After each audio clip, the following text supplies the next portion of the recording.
Hey, people of the interwebs. It's me, Brandon Noel. If you've never seen one of these videos before, this is just kind of like me drawing a page for one of the comics that I do. I basically set a webcam up and just did a high-speed thing, or sped up the footage for time. In all honesty, I believe this page took me like 2-3 hours, I think it was. I did this a while ago, so I don't know exactly offhand. This is a page 8 from the last Templar. This is the big finish of the book. It's a blue page.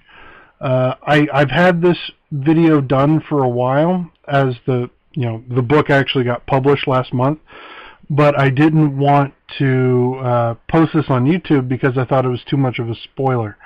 So I held on to this video, and now I'm doing the commentary on it.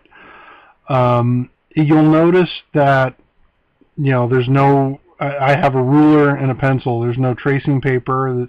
This isn't digitally done, and I'm not knocking those books that do the digital stuff. I mean, Manga Studio has.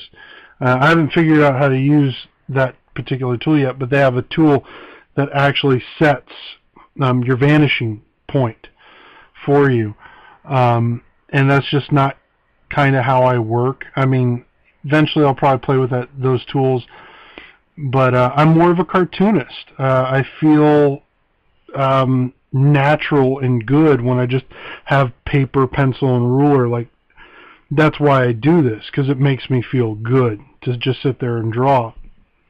There's, like I said, this is the first time I've done a penciling video. I've done several inking videos for you guys, walking you through the philosophy and practice of inking, which inking is very much sexier. As Will Eisner said, inking is something that you can feel the curve of a woman as you brush her, and inking is really fun. But penciling is more constructive. I'm building this world. I'm building this environment, and everything links together. And this is a blue page, so it is one single page. It's not. I'm not dealing with panel layouts on this particular page. But you'll notice, I said before, I'm not using like tracing paper or anything like this. I did a thumbnail sketch, so I kind of knew what I wanted, but then I just kind of dove in there and started drawing the page. And that's really how I work. I used to get offended when someone would call me a cartoonist, because no, I'm a graphic artist. I'm a comic book illustrator, or whatever, sequential artist. But at the end of the day, years later, I did decide, no, I am a cartoonist, because my style is a little bit more cartoony. It is a little bit more free-flowing. The term I use to describe my artistic style is a term I stole from Adam West when talking about the original Batman series, and that's theater of the absurd. And the stranger, the better, the more comfortable I am. I just did a page with a monkey in a spaceship, and I'm just really comfortable with those kinds of things. Maybe it comes from watching all the cartoons that I watched as a kid. But you'll also notice that, going back to vanishing points, that the buildings don't necessarily line up on one particular vanishing point. And I did that intentionally, and if done right, it gives the reader a sense that something is off, something is askew. And I purposely did that on this page, Last Templar, to set like kind of a shock. Like what has happened? Because if you haven't read Last Templar, which this story was published in the second volume of 8-Bit Pulp. If you haven't read it yet, basically, spoilers. The majority of the story takes place during the Third Crusade, when the Templars were really getting their ass kicked. And something happens which isn't really explained till the end of the story, and the main character is thrown far-flung into the far-flung future. And so this is actually page 8 is where we ended at the end of volume 2, where he's just arrived in the future. You know, and so again, the book came out a month and a half ago or so.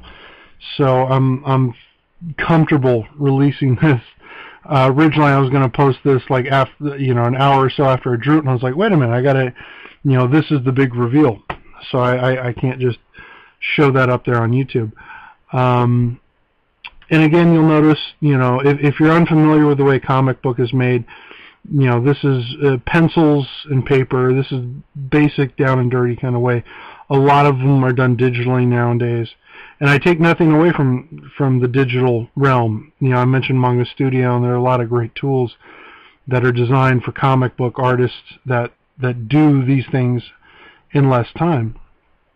But I'm a bit of a purist, and I can't really, like, I play with those tools, but I can't construct a world on a computer screen. There's something that just my brain won't handle.